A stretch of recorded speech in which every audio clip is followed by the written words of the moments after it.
నిన్నటి నుంచి టీవీలో వార్తలు వస్తున్నాయని చిరుమర్తి లింగయ్య నగరికల్ ఎమ్మెల్యే టీఆర్ఎస్లోకి పోతుండో జగదీష్ రెడ్డితో కలిసిండు, ముఖ్యమంత్రి గారిని కలిసిందని చెప్పేసి నేను ఒకే విషయం చెప్తున్నా. ఈరోజు మీడియా ద్వారా నగరికల్ నియోజకవర్గ ప్రజలకు, కాంగ్రెస్ పార్టీ కార్యకర్తలకు, నల్గొండ జిల్లా కావచ్చు అందరికీ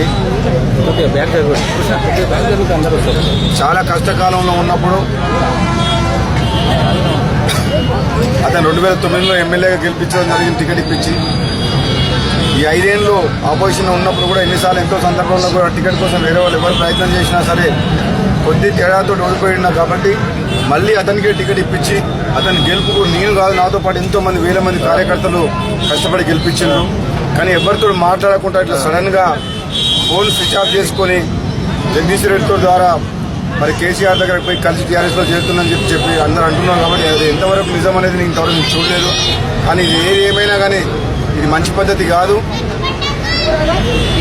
ఈరోజు కాంగ్రెస్ పార్టీ కార్యకర్తలు అందరూ బాధపడుతున్నారు.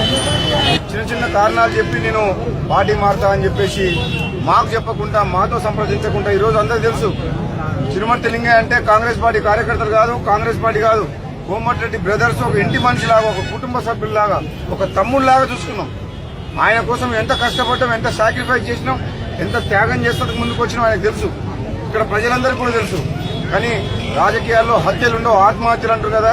ఒకవేళ మమ్మల్ని కాదని ఆయన టీఆర్ఎస్ పార్టీలో పోతే అది చిరుమర్తి లింగయ్యకు ఆత్మహత్య తప్పితే ఇంకోటి కాదు.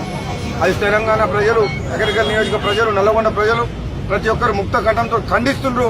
ఇంత ద్రోహం, ఇంత అన్యాయం, ఇంత మోసం చేసిన వ్యక్తిని మనం క్షమించొద్దు. ఇది చాలా తప్పు. ఇది వాళ్ళ సోదరులు ఇద్దరు కలిసి ఎంతో అభిమానంతో, నమ్మకంతో ఇతన్ని గెలిపించిండ్రు కాంగ్రెస్ పార్టీ కార్యకర్తలు. కాబట్టి ఇది మంచి పద్ధతి కాదని చెప్తున్నాం. ఇప్పటికైనా ఇంకా డేట్ పెట్టుకొని ఇంకా జాయిన్ కాలేదు కాబట్టి అది విరమించుకోవాలని చెప్పి కాంగ్రెస్ పార్టీ కార్యకర్తలందరూ కూడా చిరుమర్తి లింగయ్య ఎక్కడున్నా సరే కలిసి విన్నపం చేసి ఇది మంచి పద్ధతి కాదు, నీ ఆలోచన తప్పు అని చెప్పి మనందరం కూడా చెప్పాల్సిన అవసరం ఉందని చెప్పేసి కూడా ఈ సందర్భంగా చెప్తున్నా. ఒకవేళ అటువంటి తప్పు చేస్తే ప్రజలు కూడా క్షమించరు.